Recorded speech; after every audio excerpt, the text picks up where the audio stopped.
So real briefly, just because the morning sun's peeking over, so the lighting's not the greatest, but this is considered our west side garden. This is new this year. It's all from materials from the home. All these rocks are out of our creek beds. This gravel pathway is from rock that was left over from when my husband had this house built quite a few years ago. So we're trying to get that pile down. I was going to buy the same gravel or the rock that we have out in the potager and on the east side of the house, but I mean, we have a huge pile of this, so it'll end up someday I'll share the project that's going to be over here, and there it kind of ties into that. But all of the plants are volunteers that I transplanted, starts, seeds from relatives, irises from our own. There are some new bulbs, and that was it. So this right here, here is, let's see, here's the David Austin roses. These are called ebb tide. So there's one that died here, and excuse the shadow, I'll kind of do it, and right there. So there's another view there. There's a plant there that I'm hoping didn't die completely. It's Ceanothus. It'll end up filling this whole area. And when I do part of the tour, I'll show you one that's in another part of our yard that's only a year old. So that's how I know that it'll fill this. But we have African daisies, purple irises, rudbeckia, calendula, gladiolas, forsythia. I think there's a poppy in there. And then those are a sedum called Autumn Joy. And I'm going to take starts off of those. I'm actually going to move 2 of those because I have one out in the potager that is bigger than that, and it's just one, and that's 3 plants. So I'm going to end up taking starts off of those for this is the north side. So we're going to put a fence up there, but I'm going to do plantings that's over 105 feet, so it needs a lot of stuff. But here's the ebb tide roses, and they smell absolutely glorious. I mean, if you want a strong perfumed rose, and this is the first year, so just keep that in mind. But I'll show you the the funny part. Let's see. There's the kink, and there's the drip line. So I need to move that to there. Oh, and there's Gypsy Kitty. Gypsy Kitty. So I'm going to pause, and then I'll film another spot. Hold on just a second. So here's that garden spirit that I was talking about that I made from a bowling ball. But yep, it's got texture like concrete. Pretty cool. So agapanthus are going to get cleaned up. I'm going to divide them. So that's on the list today. And then here's the irises. They are haggard, but trust me, they look like this every year. And then come April, you should see what they look like. So these are going to get a haircut today and probably divided as well. They are, and they face west, so I know they do fade anyways, because we have some on the east side over there. I know they fade anyways, but these get the brutal west sun. But like I said, they've multiplied. This is only a 2-year-old bed, and it was from ones I took from the east side. So that was, you know, one rhizome each, and there's probably 10 to 15 rhizomes per plant in there. So I'm going to get those cleaned up and divided. I'll show you what it looks like when it's all done. And let's see. This is the second year on the climbing rose, and that's the first year on the same one. So it's going to go over that arch. This exact same setup is going to be, I'll show you in a second, but there's a garden gate that's going to be going out to the greenhouse area this exact same setup with the exact same roses, arch, and everything will be set up out there. Gypsy, are you helping? So here's the potager. This is only, most of it's only 2 to 3 years old. The fence itself is going on. We started it in 2018. So all of these boxes were put in last April. Before that, we gardened in the ground. And yeah, all of this is only two years old. So there's that's one sedum autumn joy, and see how it's just been so heavy. So next year I'm going to create a little cage for it, because it's only going to get bigger.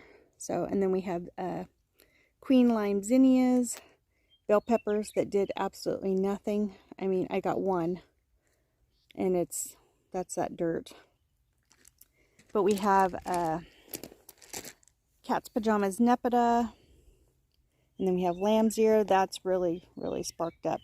But all the bare spots are where poppies usually come in. We have echinacea, and then we just have a variety of different things. There's a buddleia bush that's over 6 feet tall. You know, some mums and lavender, African daisies. And then these are this is my prize. These are David Austin Litchfield Angel roses. They're a shrub rose, and they do get all of 5 feet wide, that's for sure. This created this hedge in 2 years. Yep, planted these in June of 20. So it is, and that's 5 plants, five roses, I should say. So I'm in the process of pruning them. I have to do both sides. I can't do it all from one side. So, and then more African daisies, and just some different, our asparagus bed. It's about ready to get a haircut. And then here's the tomato beds. So, I mean, I'm standing flat, and I have a kitty that's misbehaving. So those are 2 feet off the ground, but that's over 7 feet tall. And it is getting a second flush of blooms. So I just need to tie everything up. This is the system I like, is this one, because it's basically a big wooden cage all the way around. There is some blight in there, so I need to cut that off. It's just I have to, when you're doing that, is each cut you have to basically sterilize your pruners. So I just carry around some Clorox wipes. Cut, wipe, cut, wipe. Like I said, so these are celebrities, Abraham Lincolns. These are all San Marzano Roma tomatoes. And these are beefsteaks, and then more San Marzano Roma tomatoes. And these leaves have looked like this since they got this height. This is as tall as they've gotten. That's it. I did interplant with marigolds. This one did get new growth, and see there's blossoms on there. There's new fruit growing. But with that leaf curl, there is some new growth that isn't curled. So that tells me good things. But, oh, and then this sucker, I took one sucker and I planted it. No rooting hormone, no nothing. Just buried it probably 6 inches deep.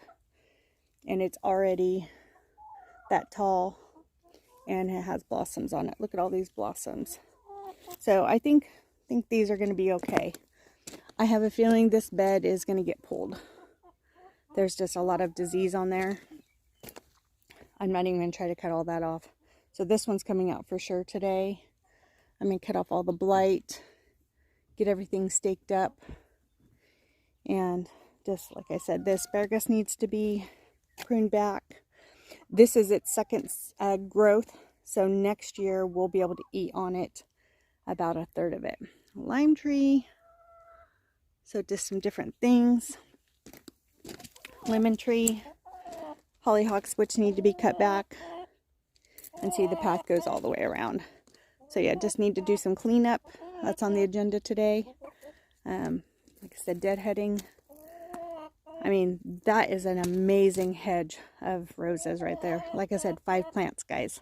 And its first growth, because this has been cut back twice already, these bloom all year. They really don't stop. Maybe in the winter they stop a little bit.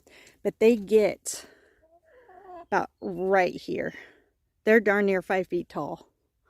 Their first session. So you'll have to stay tuned and stay with me for next spring to see all that. Like I said, April is absolutely glorious. Gypsy, you're being bad. Chicken coop. We have 6 hens. Only one is laying right now, but this is where the cold frame is going to go. In here we put up this fence to keep the cattle out. As weeds is on my agenda today. This cast iron sink was found on the property, and I'm going to use that as my potting sink. There's a bird bath. That's all going to get incorporated in here. But the cold frame is going to go from here to right here. Yep, right here. So, and then we do have a calf hut because we end up with bummers, which for those that don't know what a bummer is, it's when a mama has twins and she figures it out almost instantly which one's not gonna do well for her liking. So she usually abandons it. Sometimes she waits a day, and then other times it's instant. Year before last, the little bull calf, which is the steer and the one we just had processed, she abandoned it instantly. She didn't even clean it off. She gave birth to it, turned around, took the heifer with her, and that was it. So my husband gave it about an hour, see if she'd come back, and that little guy was sitting there just wet and just shivering, and so we brought him home, and I bottle fed him for 6 months before he went on to pasture. We already had a little heifer that was born 3 months before that, so they were kind of raised brother and sister. But anyways, we moved the calf pen over here so that it can be easily turned out to pasture when we need it to. Compost bin and fruit trees, blueberries. That faces east, so this is the east irises. I need to get weeds today. Since the rain, they come up really easy. So this is on the agenda for this week. I'm not doing anything out here because today's list is too large. But there's an apricot. We have a peach. We have an apple. I don't know if it's going to make it. A fig. Another apple. And there's a lilac down there too. But there's our compost bin. And this is a extension for next year for more vegetable production. So my husband got that fence moved only because they were eating these trees down to nothing. There was two blossoms on this tree, and the frost froze them right off, which is fine. It just gives it more time to grow. Peaches, we did get, I think, 10. That's fine. They ate really good. And then that apple tree down there, the cows have ate 4 times. I don't know if it's going to bounce back. We'll see. But anyways, this is a pretty large spot. We'll be able to, one of the projects is to take that corner down there and make it level. And this will be a riding path for the quad with the little tow trailer on it to be able to take care of the calf, bring it whatever it needs. It's a 2 bin compost system right now. I haven't been very diligent on turning it, and I certainly quit watering it because of the water situation. I don't even know what the temperature is right now. Let's see, where are we? Oh yeah, we're not even cooking. So that's on the agenda to get turned over to there and get it watered in, since we have enough. My husband said we can water it in. Baby lizard. So anyways, guys, yeah, this is Northern California. It's just dry. Dry, dry, dry. Anyways, that's all I'm going to do today as far as a tour. Get this chicken coop cleaned out today. I need to get their light hooked up. Last year the light didn't matter. I didn't get anything. I think I got like 1 a week. Again, out of 6. Oh, so here's a case in point on that dirt. I planted that green bean, oh gosh, month and a half ago. That's it. That's it. That's all it's grown. So, I don't know. So I'm going to use all of these grow bags and the pile of dirt, and I'm going to use it as fill dirt for, there's a low spot over there. So anyways, guys, this is it for right now. It's absolutely beautiful, and it's come a long ways in a short time. But there's other areas I'll show you as I work on stuff, and I need to get after it. And it's now officially warm, so this flannel's coming off. Have a great day, and we'll see you next time. Again, please be kind and do what makes you happy.